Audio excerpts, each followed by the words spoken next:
Perkenalkan saya Octavius Birana, tingkat 3 Teknik Budidaya Perikanan Politeknik Kelautan dan Perikanan Sorong akan mempresentasikan tugas saya.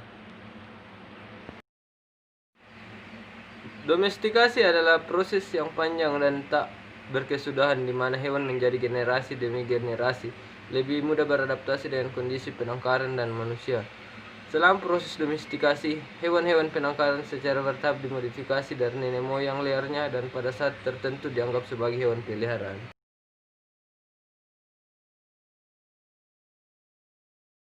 Domestikasi hewan air merupakan fenomena baru, kecuali beberapa spesies seperti ikan mas dengan bahasa lain Cyprinus carpio dan ikan mas Carcius auratus.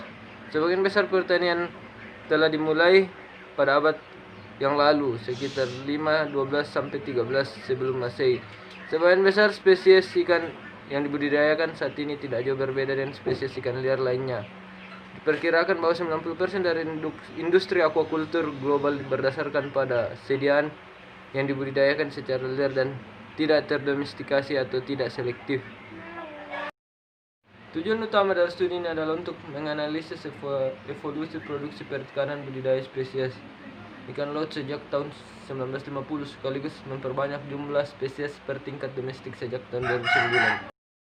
Sumber pusat data tentang perikanan dan dunia operasi aquaculture adalah Organisasi Pangan dan Pertanian PBB atau FAO.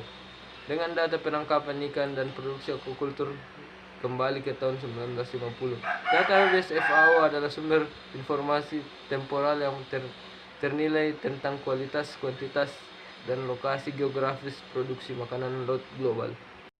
Tingkat domestikasi untuk semua spesies ikan laut yang terdaftar di FAO pada tahun 2013 sampai 100 spesies ditentukan berdasarkan spesies yang sudah ada di database pada tahun 2009 dan pada literatur untuk spesies baru kelompok spesies yang dikeluarkan.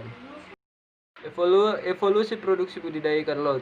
Budidaya organisme akuatik termasuk ikan kerang dan moluska, tidak termasuk tanaman, adalah sistem produksi pangan yang tumbuh paling cepat secara global dengan peningkatan produksi sekitar 9,3% per tahun sejak tahun 1985. Pada tahun 2012, produksi perikanan budidaya telah mencapai 66,7 juta ton. Meskipun terjadi peningkatan yang kuat dalam 2 dekade terakhir, produksi spesies ikan laut masih kecil dibandingkan dengan budidaya global, dan khususnya budidaya laut yang didominasi oleh moluska dan krustasea. Sebagai perbandingan, ikan yang sangat dominan dalam budidaya air tawar. Evolusi jumlah spesies laut yang dibudidayakan didomestikasikan. 8 dari 10 spesies budidaya teratas telah mencapai tingkat domestikasi atau 5 dari 4. Ini menyeratkan bahwa seluruh siklus hidup spesies ini telah ditutup di penangkaran tanpa perlu menggunakan input liar, dan untuk 3 diantaranya program pemulihan telah dikembangkan. 5 untuk gillhead, 3 untuk laut Eropa, dan 2 untuk turbot. Kesimpulan, dibandingkan dengan domestikasi hewan darat, domestikasi hewan air dan khususnya spesies ikan laut merupakan fenomena terkini. Budidaya ikan baru dimulai beberapa dekade yang lalu, dan saat ini hanya sedikit spesies yang dibudidayakan. Sebaliknya, untuk banyak spesies, pertanian hanya dilakukan untuk beberapa tahun sebelum dihentikan. Pertumbuhan masa depan dan keberlanjutan budidaya laut sebagian akan tergantung pada kemampuan kita untuk menjinakkan, yaitu mengontrol siklus hidup di penangkaran dari spesies yang saat ini budidayakan dan baru. Sekian dari saya, terima kasih.